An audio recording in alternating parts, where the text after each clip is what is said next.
واقفين في الفصل اللي فات على ريتا وهي خارجة مع اخوها وبتقول انا ممتنة للذهاب معك يا اخي، تمكنت من شراء هدية لابي. بعطيها حاجة وبيقول لها دي عشانك، بتقول له دي وبتقول انه شيئا اشتراه عندما ذهبنا لشراء هدية لابي، قال بانه غرض مسبق الطلب.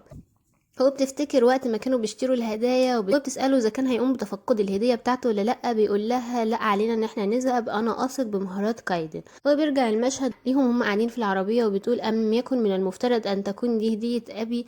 بيقول لها املك هدية مختلفة لابي، وبيقول لها دي عشانك افتحيها. بتفتح بتلاقي مجوهرات جميلة جدا، بيسألها اذا كانت بتعجبها، بتقول له احببتها حقا.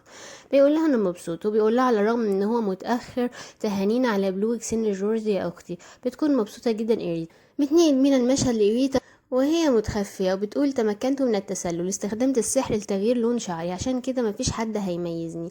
وبتقول كانت ماري قلقة ولكني لم أتمكن من رؤية كل شيء بالأمس، وهناك أشياء أخرى أريد الاطلاع عليها. وبتوافق ماري إنها تمشي. وبتقول من أين علي البدء؟ لا أعلم من أين قد تبدأ القصة الأصلية. وبتقول أحتاج لجمع معلومات أكبر عن السحر الأسود، لم أتمكن من جمع المعلومات بعد، عشان كده توقعاتي مش عالية.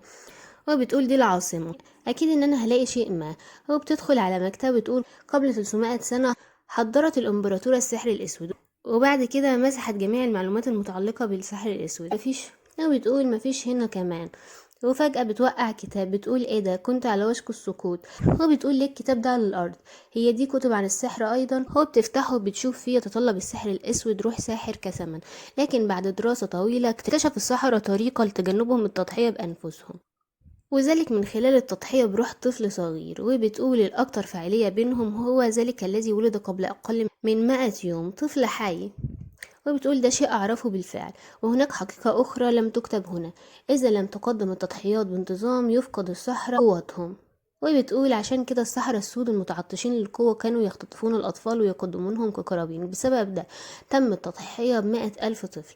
وبتقول ده الرقم الرسمي، بس لابد ان العدد الفعلي للأطفال اللي ضحى بيهم كان أكبر، وده أيضا سبب حظر السحر. بتقول علاوة لذلك بعد حظره بدأت الإمبراطورة بمطاردة السحرة السود، لكنهم لم يتمكنوا من العثور عليهم جميعا، لأن السحرة السود ما ينفعش ان احنا نميزهم عن الناس العاديين. وبتقول كانت الإمبراطورة تستخدم السحر الأسود، فلابد انها قدمت الأطفال كقرابين أيضا. وبتسأل إذا كان في معلومات تانية، وبتقول لازم إن أنا أرجع المنزل فورا وقراءة الكتاب ده حد نهايته. وهي راجعة يجي راجلين يوقفوا قدامها وبيسألوها انت رايحة فين؟ بتقول لهم أنا مشغولة دلوقتي. وبتسألهم إذا كانوا يقدروا يجوا على جنب، بيقولوا لها احنا كمان مشغولين، عشان كده عليكي إن انت تيجي معانا. بتستخدم هنا أريتا سحرها وبتبدأ تجيب نار كده، وهما بيخافوا جدا. وبتسألهم إذا كانوا مستعدين إن هما يجوا في الجنب ولا لأ، بيقولوا لها احنا آسفين، وبيطلعوا يجروا. فجأة بيجي صوت حد بيقول لها مهاراتك السحرية مذهلة. بتلاقي شخص كده، بتقول له مين؟ بيقول لها اعتذر ان كنت فزعتك، انا مجرد فارس حر عابر، بدا لي انك في ورطة عشان كده كنت بنوي مساعدتك، لكن ما كانش فيه هناك فرصة للتدخل. بتقول له تمام. بتقول له بالمناسبة، وتبص له كده بصات غريبة، بتفكر في ان هي بتشعر انها شافته في مكان ما من قبل.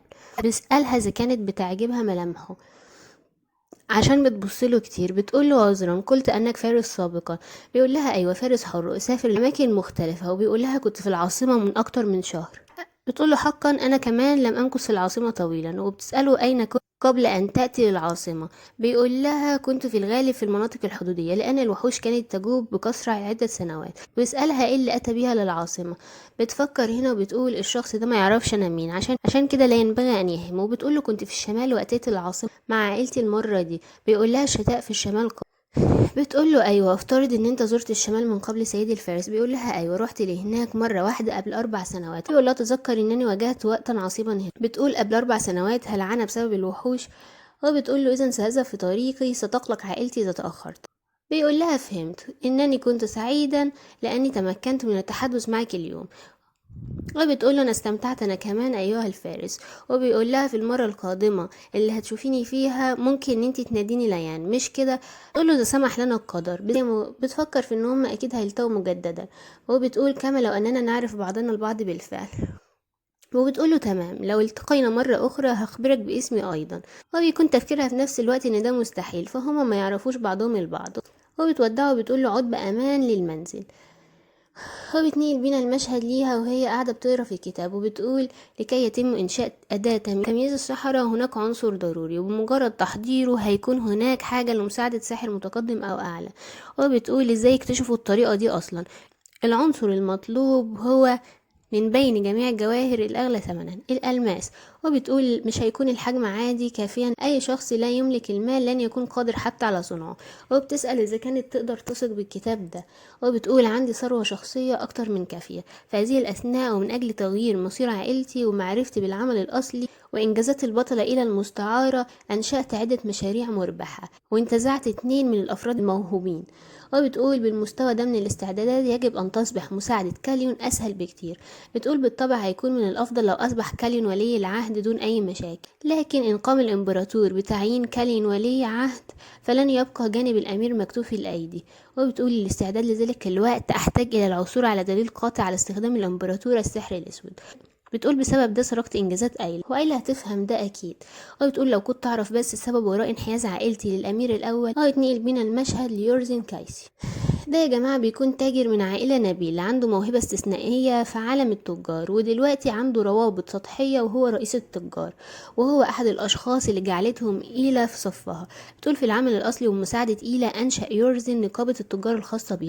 أصبحت نقابة التجار تلك أعظم نقابة في الإمبراطورية. وبتقول: كنت بحاجة ماسة ليورزن لتجميع الثروة، فأنا فقط أعرف بعض الأشياء عن المستقبل ومش موهوبة في إدارة نقابة التجار. وبتقول: قبل 4 سنوات اقتربت منه سرا واقترحت عليه شراكة. بالطبع ما كانتش ردة فعله الأولية جيدة، لقد كنا معا منذ 4 سنوات لحد دلوقتي. وبتكون قاعدة معاه وبتقول: إذا فكرت في الأمر أين تاين؟ بيقول لها: قال إن هو يجب إن هو يروح مكان هيستغرق حوالي أسبوع، عشان كده ممكن هو يجي النهاردة أو بكرة. فجأة بيدخل عليهم تاين بيقول لها عن مس هاريتا. بتقول له: كيف حالك يا تاين؟ وبتقول تاين: هو راجل ذو دماء وحش الذئب، تم إنقاذه من قبل إيلا في الحلبة، وهو شخص آخر انتزعته من إيلا. وبتقول: حاليا يقود تاين من تبقى من الوحوش البشرية في الأرض دي، وكان في الأصل أمير ووارث لهؤلاء الوحوش.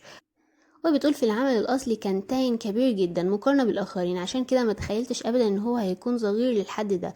ده الكلام اللي قالته أول ما شافته لأول مرة. وحد بيقول لها: اكيد ده الشخص اللي انتي بتدوري عليه. بتقول: ايوه هو ده. بيقول لها: المكان ده بيستخدم رجل الوحش بس عشان يكسبوا المال، هما ما بيبيعوهمش ابدا، لكن هي بتتوصل تعقد صفقة وبتاخده وبتحرره. وبتقول: قال تاين ان هو تم القبض عليه واحضر للحلبة عندما كان في ال5 من عمره. هي انقذته يعني واصبح مدين ليها. بيقول لها هنا ان هو عاوزها معاه في مشوار.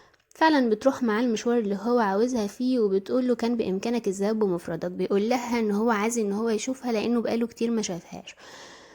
وبتقول له هنا انها كانت مشغوله جدا عشان كده ما شافتوش. فجاه بتشوف حد وبيكون شبه ليان، بتطلع تجري وراه لكن بيختفى فجاه.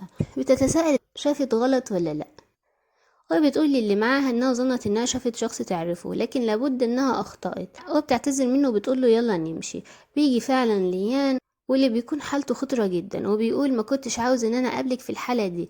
وبيقول انها تقلق بالتأكيد اذا رأت الجروح لانها طيبة، ربما مثلما فعلت سابقا، لكن الآن لا أعلم متى سينتهي تأثير السحر التنكري، عشان كده ما ينفعش إن أنا أخرج. وبيقول: ده مش جيد على الإطلاق. بتيجي هنا ريتا وهي في أوضتها وبتفكر وبتقول: أنا متأكدة إن إحنا عيوننا تلاقت. وبتقول: ليه اختفى؟ أنا متأكدة إنني مخطئتش في رؤيته. وبتتساءل إذا كان بيتجنبها عمدا. وبتقول: أنا ليه حاسة بالإزعاج ده كله؟ إحنا منعرفش بعضنا البعض أصلا. وبتقول: بالتأكيد ده لأني حسيت إن هو الشخص المناسب لي وإن هو تجاهلني. بيتنقل بينا المشهد ليها وهي بتقول لأبوها: عيد ميلاد سعيد. وبتعطيه العيد وبيقول لها: القميص والدبوس الذي أهديتني إياه أنا فعلا حبيتهم. بتقول: لقد قمت بنقش سحر الدرع والتنقل على الدبوس ده. وبتقول له: أولا الدرع يمكنه صد معظم الهجمات حوالي 3 مرات، والتنقل ممكن هو يعمل أيضا من القصر للساحة. بيقول لها هنا: لقد تلقيت شيئا ثمينا وهعتز بيه. بتسأله: انت قلت ان انت دعوت شخصا ما اليوم؟ بيقول لها: ايوه هو وصل اهو. بيجي شخص يكون متأثر جدا وبيقول: لقد مر وقت طويل يا سيد أسلان. بتبص عليه وبتقول: يبدو كأن وجهه مألوف إلى حد ما. بيقول لها: أنت إريتا؟ بتقول له: أيوة. إيه ده، هو عارفني؟ بيبدأ يعيط. بتسأله إذا كانت قالت شيء وقح.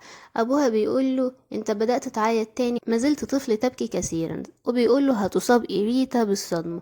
بيقول له: أعتذر، تفهمت. بيقول له سيان قدم نفسك، يبدو ان انت جيت من اجل ده. بيقول له ايوه، اسمي سيان، هي والدتك، هي اختي الكبيره. فجاه بتتنقل في عربيه وهي قاعده معاه، بتقول ازاي وصلنا لهنا بس، وبتكون متوتره جدا. تفتكر وقت ما كانت قاعده معاه، وبتقول سيان قلت انك اخ السريفي الاصغر، وبتقول انا ما سمعتش بالاسم ده من قبل كده، وما كانش فيه مثل الشخصيه دي في العمل الاصلي اصلا. ابوها وقتها قال لها انتوا متوترين دلوقتي عشان انا موجود، وبيعرض عليها انها ترافقه، وان هي ايضا تقدر من خلال ده تلقي نظرة على العاصمة. وبتقول قد قبلت عرض والدي، لكن ما اعرفش ايه اللي انا اقوله. لكن بيصعب عليها، وبتسأله اذا كان هيمنحها الوقت للتعرف عليه، وان هما لازم يتقابلوا اكتر من كده عشان تفهموا اكتر. وبتقوله لما نلتقي بالقدر ده أن أناديك بخالي. بيشكرها هنا، وبتكون هنا ريتا قاعدة في مطعم الحلويات اللي أخوها أخدها ليه، وقال لها إن كاليان هو اللي قاله عليها، وبتكون مبسوطة مشروباتها وحلوياتها.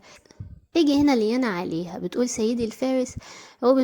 هو بيقعد معاها وبنضم ليها. بتقول له لم أتوقع أن أراك مجددا. بيقول لها كنت أتطلع للقائك مرة أخرى أيتها الساحرة.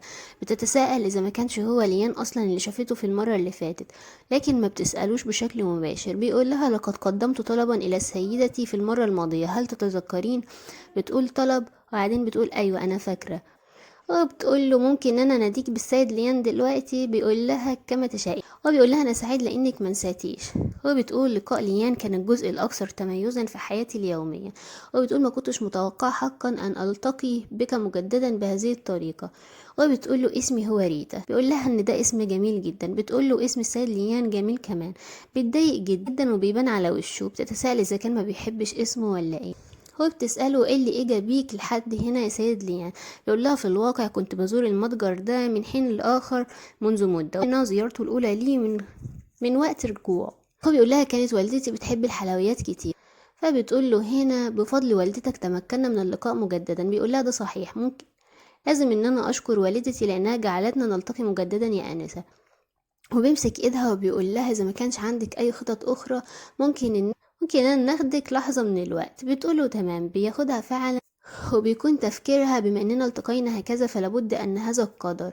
بيقول لها احنا وصلنا دلوقتي المكان ده، من هنا ممكن ان انت تشوفي العاصمة كلها بنظرة واحدة. ويقول لها قصدي ان انا اوريكي ده يا نساء اريتا. بتشكره على اطلاع على مكان جميل زي ده. بتبص بتلاقي شجرة كبيرة جدا. بيقول لها سمعت انها ظلت واقفة هنا لأكتر من 300 عام. بتقول 300 عام؟ بيقول لها ايوه، سمعت القصة دي من والدتي ايضا، عشان كده مش عارف اذا كانت صحيحة ولا لا. وبيقول لها قبل 300 عام كان المكان اللي نمت فيه هذه الشجرة، ويقال انه المكان الذي سقطت فيه دموع حاكم الشمس. وبتقول في الليلة التي أعلن فيها عن إبادة السحر نزل شعاع من الضوء الأبيض هنا. الشجرة التي نمت بعد ذلك يقال أنها كانت صغيرة جدا في البداية، وكان لونها أبيض لدرجة أنه في الليل بدت وكأنها تشع ضوء. يعني بيقعدوا يتكلموا شوية على قصص قديمة وحاجات كده. المهم بيخلص اليوم، وإريتا بتقوله سيد ليان قضيت وقت ممتع معاك. بيقول لها وأنا كمان. وبتقول له اعتقد ان هو احنا علينا ان احنا نفترق دلوقتي. وبتتساءل امتى هما هيتقابلوا مجددا. وبتقول ما ينفعش ان انا اقدم وعد طائش. هو بتقول له هل تعلم عندما تتكرر المصادفة 3 مرات فانها تصبح قدرا. وبالفعل كل واحد بيمشي في طريقه.